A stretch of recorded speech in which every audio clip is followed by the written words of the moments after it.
사람들은 왜 나한테만 함부로 말할까요? 같은 부탁을 해도 다른 사람 말은 들어주면서 내 말만 무시당할 때, 가족들이 나한테만 유독 막대할 때, 그 순간 드는 생각이 있습니다. 혹시 나한테 문제가 있는 건 아닐까? 처음에는 속상해도 그러려니 했습니다. 그런데 자꾸 반복되니까 이런 생각이 듭니다. 나이 먹었다고 무시하나? 내가 만만해 보여서 그런가? 그 마음 압니다. 겉으로는 괜찮은 척하지만 속으로는 상처가 쌓여가고, 화를 내자니 괜히 나만 나쁜 사람 되는 것 같고, 그렇다고 계속 참자니 내 자존심이 너덜너덜해지는 그 느낌을 말입니다. 사실 여러분은 아무 잘못이 없습니다. 여기서 놀라운 사실은 사람들이 누군가를 만만하게 보는 건 성격이나 나이 때문이 아니라는 겁니다. 연세가 있지만 절대 만만하게 보이지 않는 분들은 소리 지르지도 화내지도 않습니다.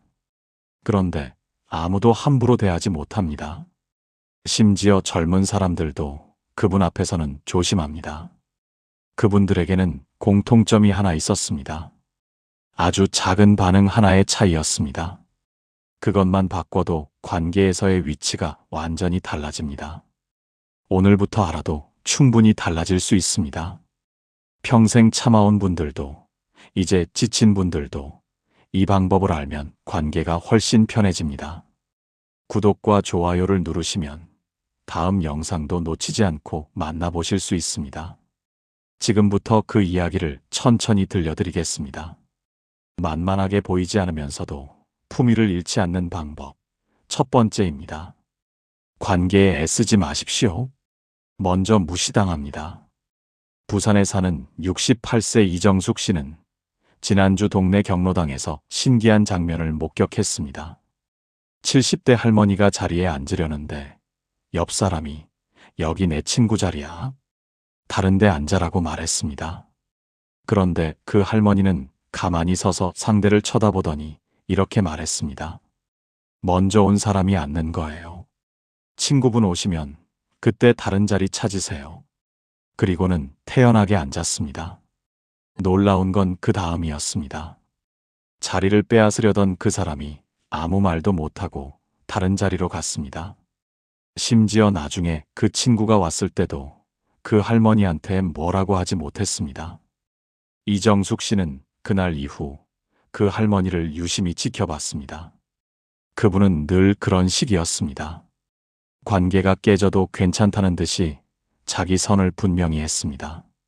그런데 신기하게도 사람들이 그분을 더 존중했습니다. 어느 날 이정숙 씨가 그분에게 물었습니다.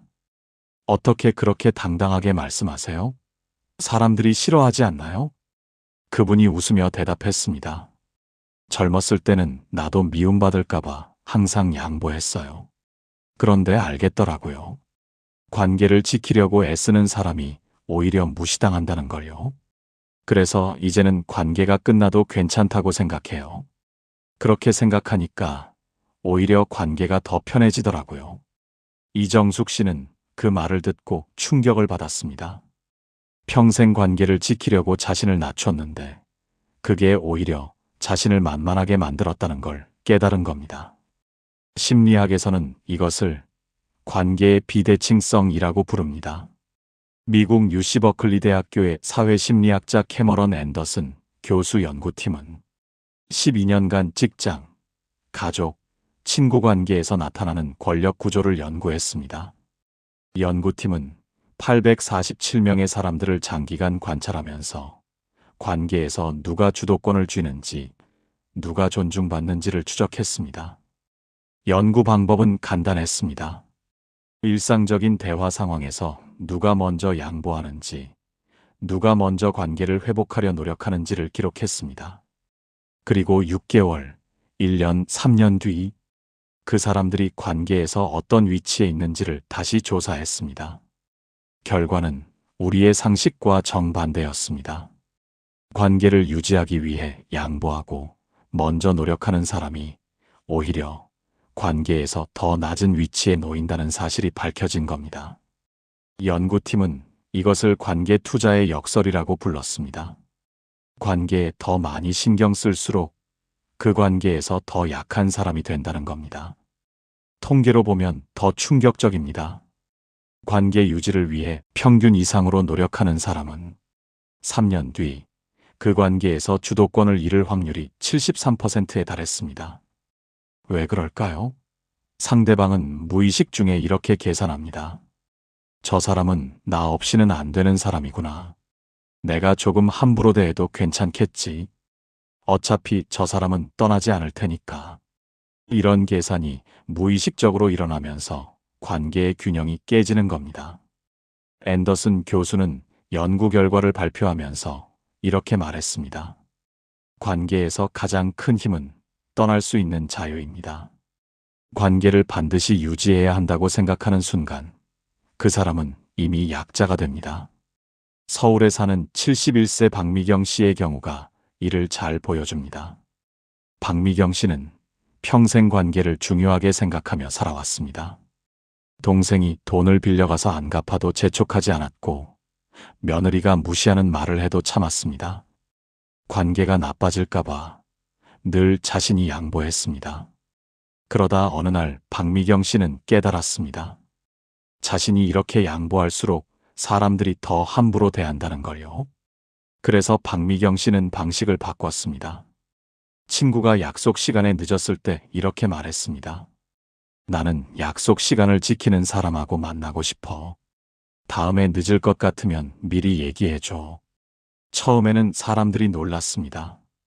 늘 양보하던 박미경 씨가 갑자기 변했으니까요. 그런데 한 달쯤 지나자 신기한 일이 벌어졌습니다.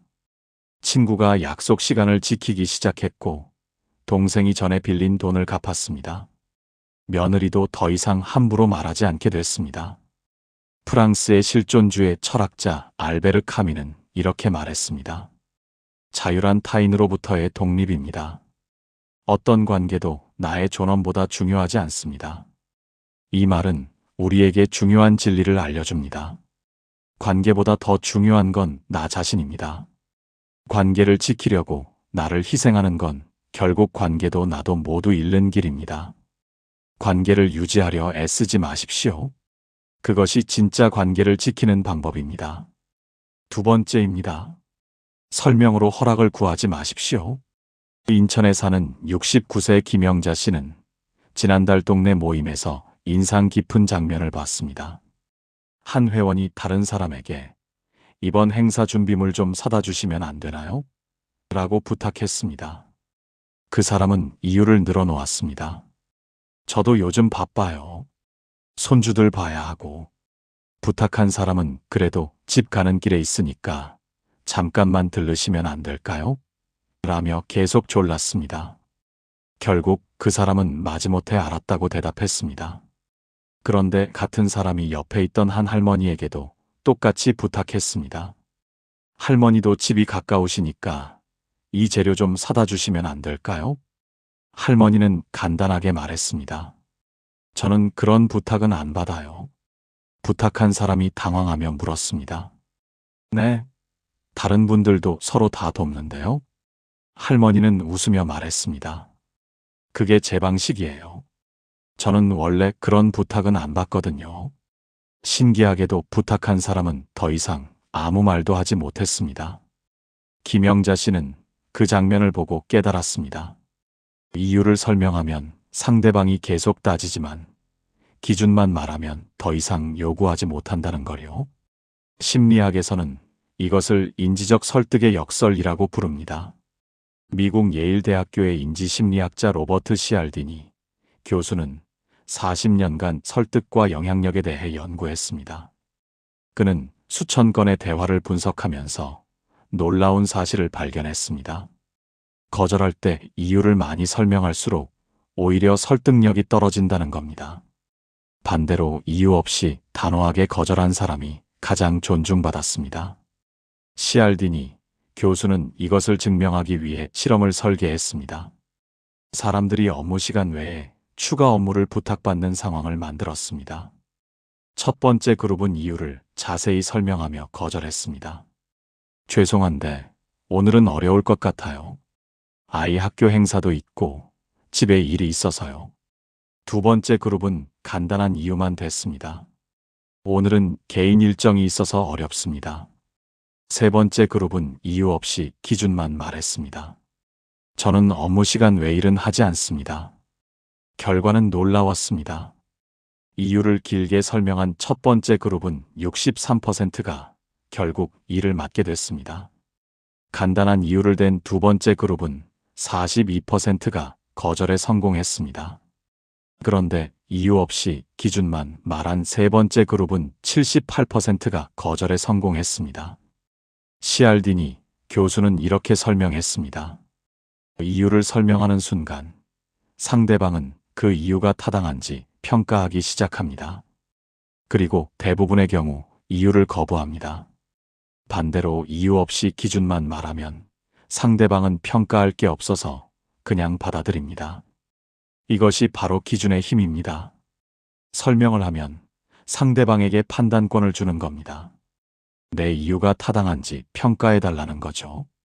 반대로 기준을 말하면 판단권이 없어집니다. 이건 내 기준이니까 받아들이든지 말든지 하라는 겁니다. 서울에 사는 66세 정미숙 씨의 경우를 들려드리겠습니다. 정미숙 씨에게는 자주 부탁을 하는 동네 친구가 있었습니다. 미숙아, 장 보러 가는데 차 좀 태워줘. 너 오늘 안 바쁘잖아. 미숙아, 모임 준비 좀 도와줘. 나는 요리 못하니까 내가 음식 좀 만들어 와. 정미숙 씨는 그럴 때마다 이유를 설명하며 거절했습니다. 그런데 어느 날 정미숙 씨는 방식을 바꿨습니다. 친구가 또 미숙아, 너 오늘 마트 간다며? 오는 길에 우리 집 장 좀 같이 받아줘. 라고 부탁했을 때 이유를 설명하지 않고 기준만 말했습니다. 나는 내일만 해. 내 심부름은 안 해. 친구는 깜짝 놀랐습니다. 왜? 무슨 일 있어? 화났어? 정미숙 씨는 차분하게 대답했습니다. 아무 일 없어. 그냥 내 기준이야. 나는 원래 다른 사람 심부름 안 하는 사람이야. 친구는 섭섭해했습니다. 정미숙 씨는 웃으며 말했습니다. 서운해할 일이 아니라 내가 직접 하는 게 맞아.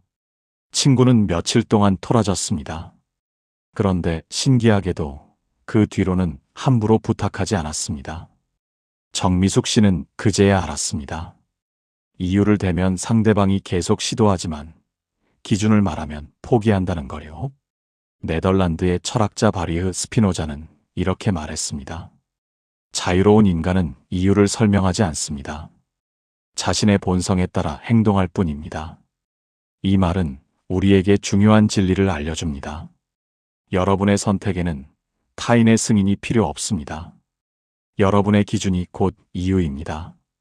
설명하지 말고 기준만 말하십시오. 그러면 사람들이 여러분을 다르게 대하기 시작합니다. 세 번째입니다. 웃으면서 정확한 선을 그으십시오. 울산에 사는 67세 오경희 씨는 지난달 동네 마트에서 놀라운 장면을 봤습니다.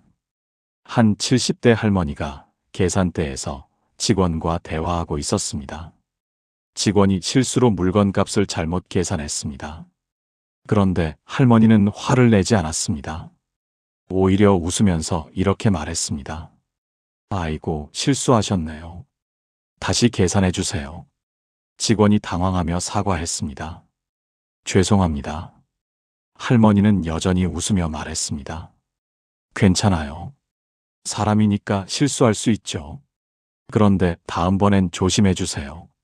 오경희 씨는 그 모습을 보고 감탄했습니다. 화를 내지 않으면서도 자기 말을 확실하게 전달하는 모습이었습니다. 웃고 있지만 결코 만만해 보이지 않았습니다. 직원도 그 할머니를 더 정중하게 대했습니다. 며칠 뒤 오경희 씨는 그 할머니를 동네에서 다시 만났습니다.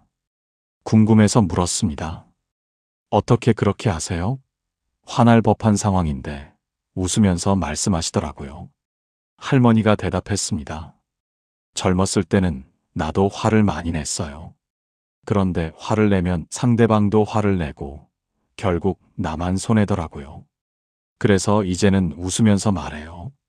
그런데 웃으면서도 내 말은 확실하게 해요. 오경희 씨는 그 말을 듣고 깨달았습니다. 선을 긋는 것과 화를 내는 것은 다르다는 걸요. 웃으면서도 얼마든지 선을 그을 수 있다는 걸요. 심리학에서는 이것을 정서적 분리 기술이라고 부릅니다. 미국 하버드 대학교의 협상 전문가 윌리엄 유리 교수는 30년간 협상과 갈등 해결을 연구했습니다. 그는 수천 건의 협상 사례를 분석하면서 놀라운 패턴을 발견했습니다. 협상에서 가장 많이 얻어내는 사람은 가장 화를 잘 내는 사람이 아니라 가장 침착한 사람이었습니다. 유리 교수는 이것을 증명하기 위해 실험을 설계했습니다. 두 그룹에게 같은 협상 상황을 주었습니다. 첫 번째 그룹은 상대방이 부당한 제안을 할 때 화를 내도록 지시했습니다. 이건 말도 안 돼요. 화가 나네요. 이런 식으로 말입니다. 두 번째 그룹은 침착하게 반응하도록 지시했습니다. 흥미로운 제안이네요. 하지만 받아들이기 어렵습니다. 이런 식으로 말입니다. 결과는 명확했습니다. 화를 낸 첫 번째 그룹은 협상에서 평균 34%의 양보를 얻어냈습니다. 침착한 두 번째 그룹은 평균 61%의 양보를 얻어냈습니다. 거의 2배 차이였습니다.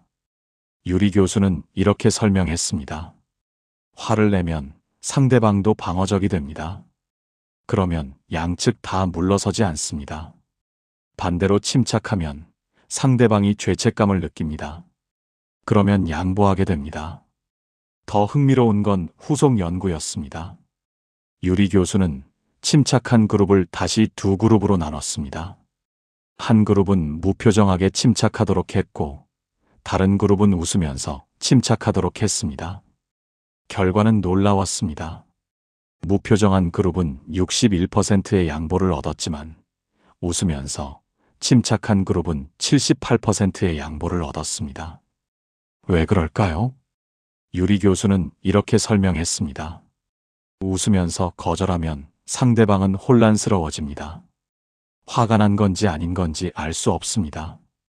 그런데 말은 분명합니다. 이 혼란이 상대방을 더 양보하게 만듭니다. 제주에 사는 70세 강순덕 씨의 경우를 들려드리겠습니다. 강순덕 씨에게는 자주 무례한 말을 하는 친구가 있었습니다. 순덕아, 너 요즘 늙어 보인다. 순덕아, 그 옷은 너한테 안 어울려. 예전에는 강순덕 씨가 화를 냈습니다. 너는 왜 맨날 그런 말을 해? 기분 나쁘잖아. 그러면 친구도 화를 냈습니다. 농담인데 왜 그래? 예민하네. 그런데 어느 날 강순덕 씨는 방식을 바꿨습니다. 친구가 또 무례한 말을 했을 때 웃으면서 이렇게 말했습니다. 하, 내 말대로 늙긴 했지. 그런데 그런 말 듣는 거 별로 안 좋으니까 이제 그만해줘. 친구가 당황했습니다.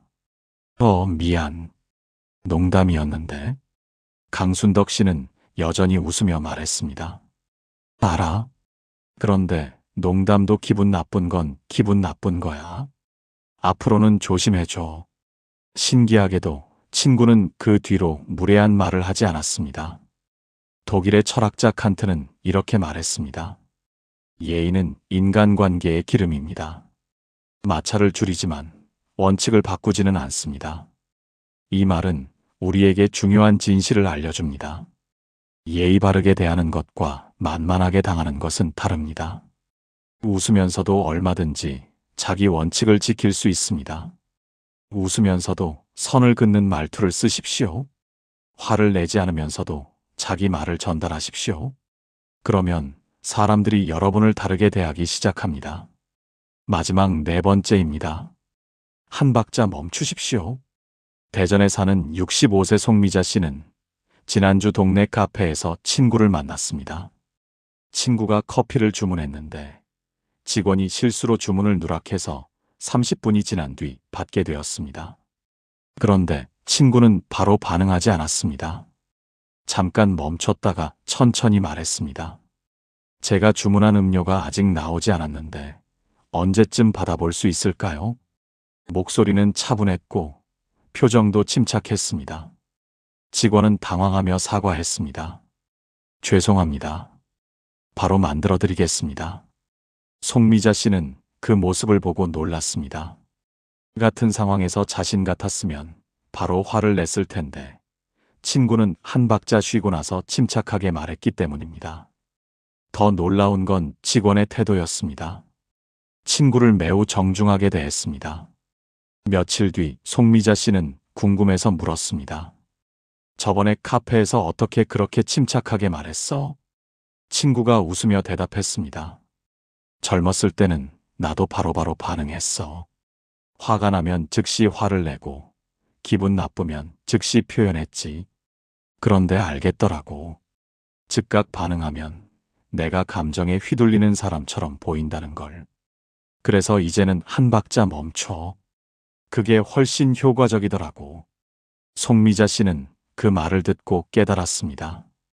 즉각 반응하는 것과 침착하게 대응하는 것은 완전히 다르다는 거요. 심리학에서는 이것을 반응 지연 효과라고 부릅니다. 미국 스탠퍼드 대학교의 신경과학자 로버트 세폴스키 교수는 40년간 스트레스와 인간 행동을 연구했습니다. 그는 수천 명의 사람들을 관찰하면서 놀라운 패턴을 발견했습니다. 스트레스 상황에서 즉각 반응하는 사람은 더 큰 스트레스를 받고 한 박자 멈추는 사람은 스트레스가 줄어든다는 겁니다. 세폴스키 교수는 이것을 증명하기 위해 실험을 설계했습니다. 참가자들에게 고의로 화나게 하는 상황을 만들었습니다. 첫 번째 그룹은 즉각 반응하도록 지시했습니다. 화가 나면 바로 표현하고 기분 나쁘면 즉시 말하도록 했습니다. 두 번째 그룹은 5초 동안 멈추도록 지시했습니다. 반응하기 전에 숨을 깊이 쉬고 생각을 정리한 후에 말하도록 했습니다. 결과는 놀라웠습니다. 즉각 반응한 첫 번째 그룹은 스트레스 호르몬인 코르티솔 수치가 평균 147% 증가했습니다. 심박수도 빨라지고 혈압도 올라갔습니다. 반대로 5초 멈춘 두 번째 그룹은 코르티솔 수치가 평균 23%만 증가했습니다. 심박수와 혈압도 정상 범위를 유지했습니다. 더 흥미로운 건 상대방의 반응이었습니다. 즉각 반응한 첫 번째 그룹에게는 상대방도 공격적으로 대했습니다. 반대로 한 박자 멈춘 두 번째 그룹에게는 상대방이 더 정중하게 대했습니다. 세폴스키 교수는 이렇게 설명했습니다. 즉각 반응하는 사람은 감정에 휘둘리는 사람처럼 보입니다. 그래서 상대방이 우습게 봅니다. 반대로 한 박자 멈추는 사람은 자제력 있는 사람처럼 보입니다. 그래서 상대방이 조심합니다. 서울에 사는 72세 최영숙 씨의 경우를 들려드리겠습니다. 최영숙 씨에게는 자주 무례한 말을 하는 며느리가 있었습니다. 며느리는 최영숙 씨에게 어머니는 너무 고지식해요. 같은 말을 자주 했습니다. 예전에는 최영숙 씨가 즉각 반응했습니다. 고지식한 게 뭐가 나빠? 화가 나서 바로바로 대꾸했습니다. 그런데 며느리는 최영숙 씨의 반응을 심각하게 받아들이지 않았습니다. 오히려 어머님은 너무 예민하시다고 되받아쳤습니다. 그런데 어느 날 최영숙 씨는 방식을 바꿨습니다.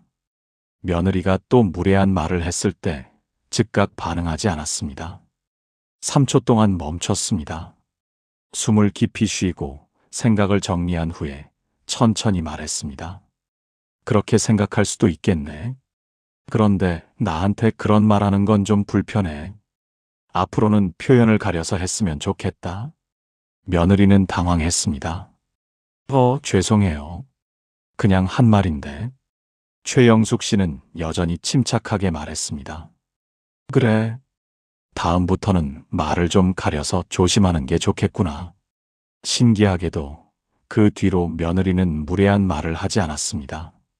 그리스의 철학자 에픽테토스는 이렇게 말했습니다. 우리를 괴롭히는 것은 사건 자체가 아니라 사건에 대한 우리의 반응입니다. 이 말은 우리에게 중요한 진실을 알려줍니다. 상대방이 무례하게 대하는 것은 바꿀 수 없지만 여러분의 반응은 바꿀 수 있습니다. 즉각 반응하지 말고 한 박자 멈추십시오.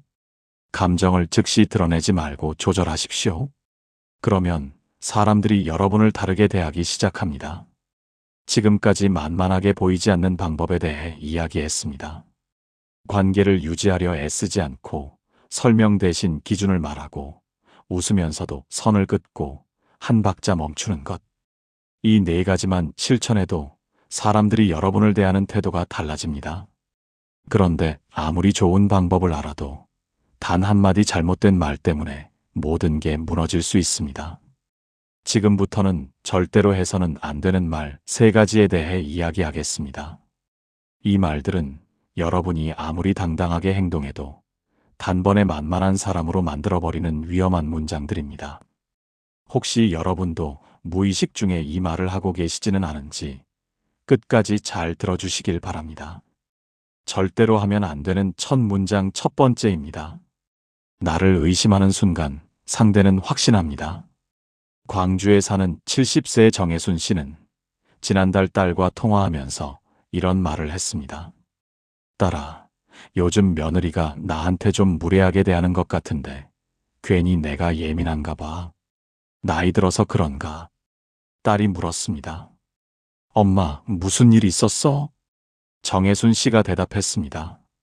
아니야, 별거 아니야. 내가 너무 민감하게 반응한 것 같아. 그날 저녁 정혜순 씨는 혼자 생각했습니다. 며느리가 분명히 무례한 말을 했는데 왜 내가 예민한 걸로 되는 걸까? 며느리가 잘못한 건데 왜 내가 문제인 것처럼 느껴지는 걸까? 그러다가 깨달았습니다. 자신이 먼저 괜히 내가 예민했다 라고 말했기 때문이라는 걸요. 이 한마디가 모든 걸 바꿔놓았습니다. 며느리의 무례함은 사라지고 정혜순 씨의 예민함만 남았습니다. 심리학에서는 이것을 자기 무효화라고 부릅니다. 미국 컬럼비아 대학교의 임상심리학자 조지 보난노 교수는 25년간 트라우마와 자존감에 대해 연구했습니다. 그는 수천 명의 사람들을 상담하면서 놀라운 패턴을 발견했습니다. 상처를 받은 사람이 괜히 내가 예민한가 봐 라고 말하는 순간 그 상처가 정당화되지 못한다는 겁니다. 보난노 교수는 이것을 증명하기 위해 실험을 설계했습니다. 참가자들에게 고의로 무례한 상황을 만들었습니다. 그리고 2그룹으로 나눴습니다. 첫 번째 그룹은 상처를 받았을 때 내가 예민했다라는 말을 하도록 지시했습니다. 두 번째 그룹은 이건 무례한 거야 라고 말하도록 지시했습니다. 결과는 충격적이었습니다. 첫 번째 그룹은 6개월 뒤 자존감 점수가 평균 34% 하락했습니다. 우울증 증상도 증가했습니다. 반대로 두 번째 그룹은 자존감 점수가 유지됐고 우울증 증상도 없었습니다.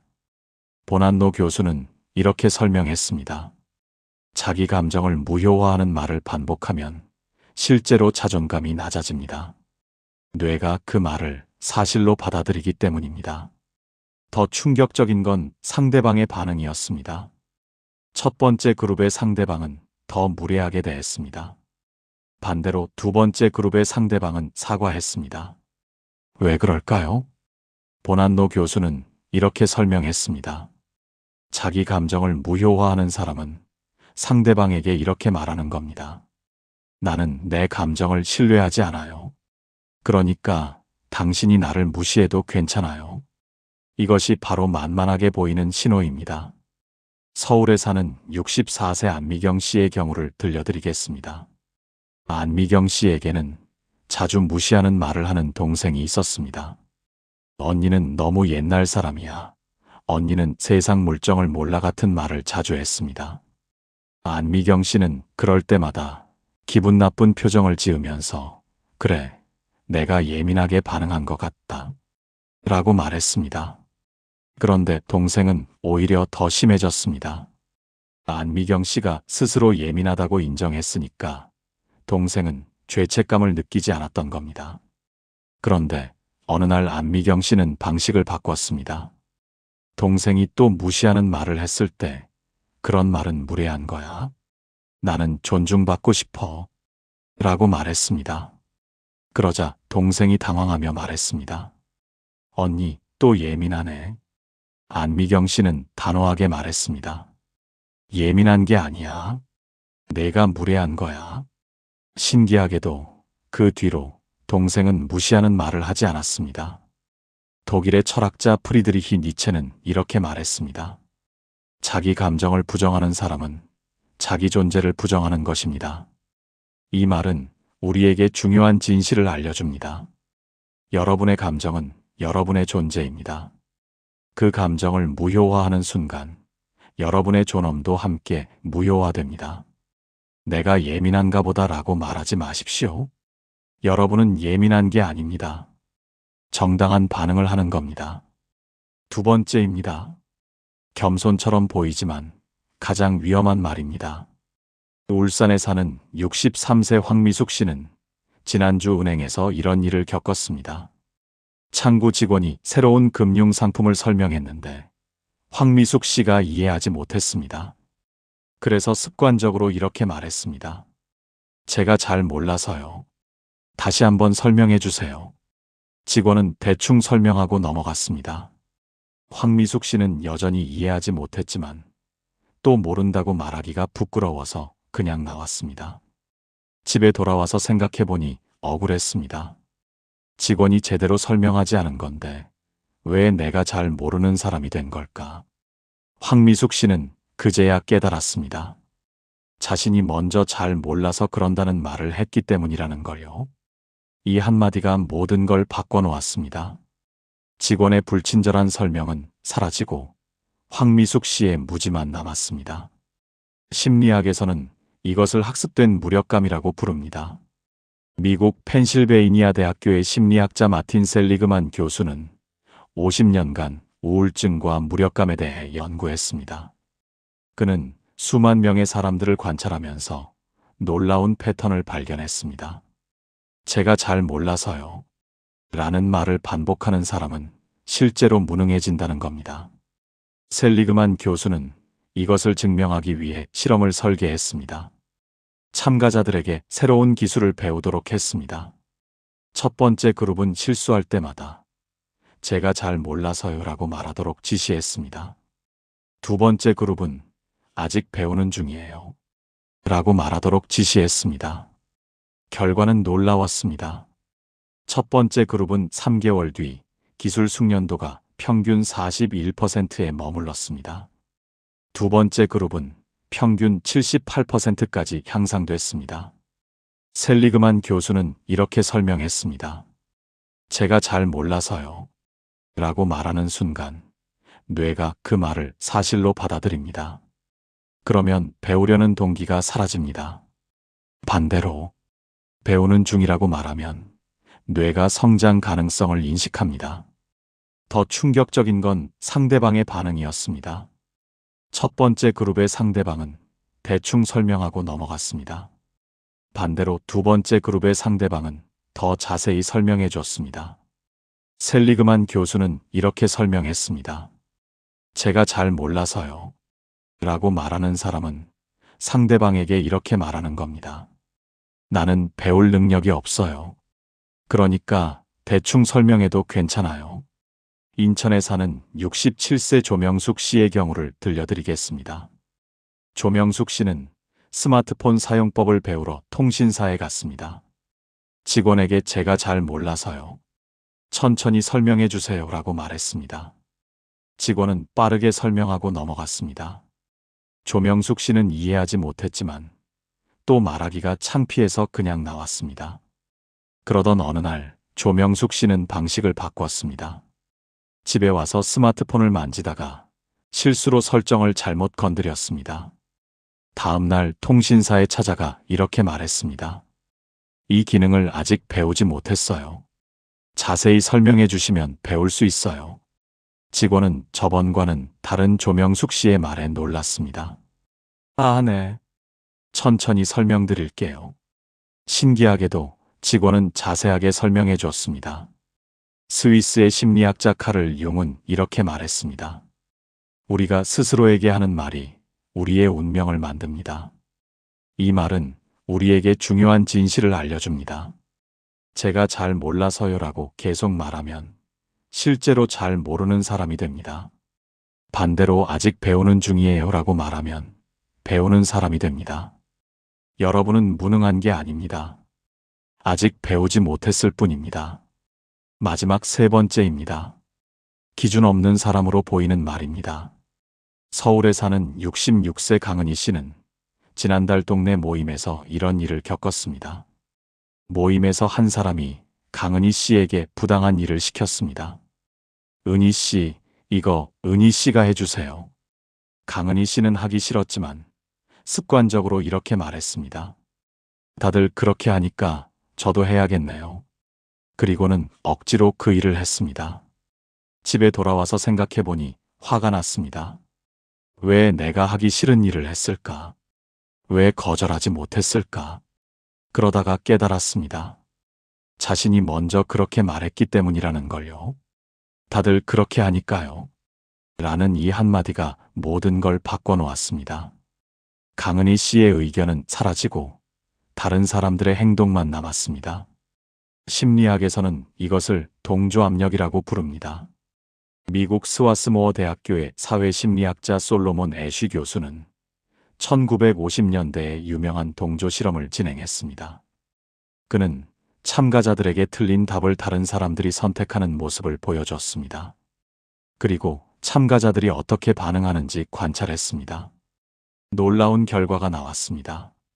참가자의 75%가 틀린 답인 줄 알면서도 다른 사람들을 따라 틀린 답을 선택했습니다.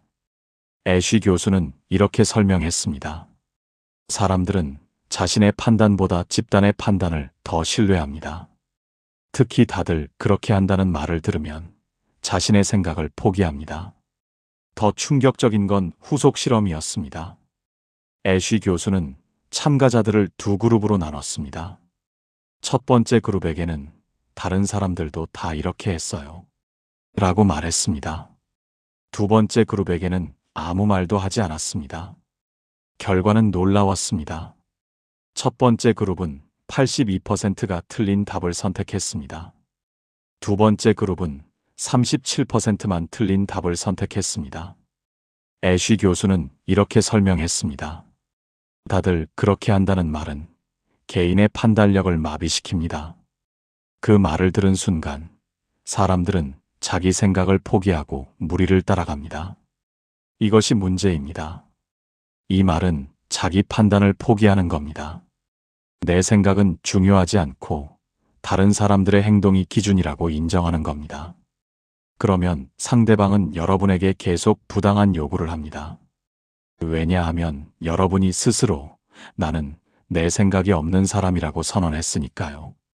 대구에 사는 68세 이선희 씨의 경우를 들려드리겠습니다. 이선희 씨는 아파트 분여회에서 자주 꾸준히 일을 맡았습니다. 청소, 심부름, 준비 같은 일들이었습니다.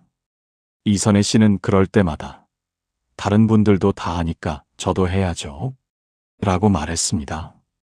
그런데 분여회 사람들은 계속 이선희 씨에게만 일을 시켰습니다. 다른 사람들은 한 번씩만 하는데 이선희 씨는 매번 했습니다. 이선희 씨가 스스로 인정했으니까 분여회 사람들은 죄책감을 느끼지 않았던 겁니다.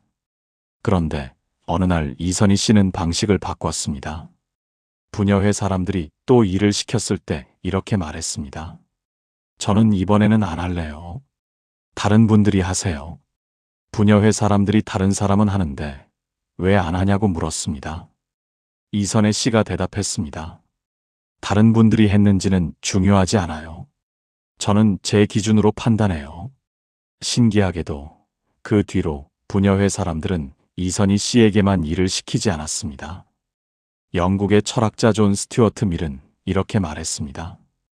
다수가 옳다고 해서 그것이 진리는 아닙니다. 진리는 개인의 양심에서 나옵니다. 이 말은 우리에게 중요한 진실을 알려줍니다. 다른 사람들이 뭘 하든 그건 여러분의 기준이 아닙니다. 여러분에게는 자신만의 판단이 있습니다. 오늘 우리는 함께 7가지 이야기를 나눴습니다. 관계를 유지하려 애쓰지 말 것, 설명 대신 기준을 말할 것, 웃으면서도 선을 그을 것, 한 박자 멈출 것, 그리고 절대 하지 말아야 할 3가지 말도 함께 살펴봤습니다. 이 모든 것의 핵심은 하나입니다. 여러분 자신을 지키는 것입니다. 참는 법이 아니라 나를 지키는 언어. 그것이 지금 우리에게 필요한 겁니다. 나이가 들었다고, 오래 참아왔다고, 관계가 소중하다고 해서 여러분의 존엄을 포기할 이유는 없습니다. 여러분에게는 떠날 자유가 있고, 거절할 권리가 있고, 자기 감정을 표현할 자격이 있습니다. 오늘부터 여러분은 달라질 수 있습니다. 단 한마디를 바꾸는 것만으로도 관계에서의 위치가 달라집니다. 단 한 번의 반응을 조절하는 것만으로도 사람들이 여러분을 대하는 태도가 바뀝니다. 나이는 숫자일 뿐입니다. 진짜 중요한 건 여러분이 스스로를 어떻게 대하느냐입니다. 여러분이 스스로를 존중할 때 다른 사람들도 여러분을 존중합니다. 오늘 배운 내용을 하나씩 실천해 보십시오. 여러분의 관계가 조금씩 달라지는 걸 경험하시게 될 겁니다. 오늘도 함께 해주셔서 고맙습니다. 구독과 좋아요를 눌러주시면 여러분의 마음이 따뜻해지는 이야기로 계속 함께 하겠습니다. 지금까지 마음온이었습니다. 오늘보다 내일이 조금 더 편안하시길 바랍니다.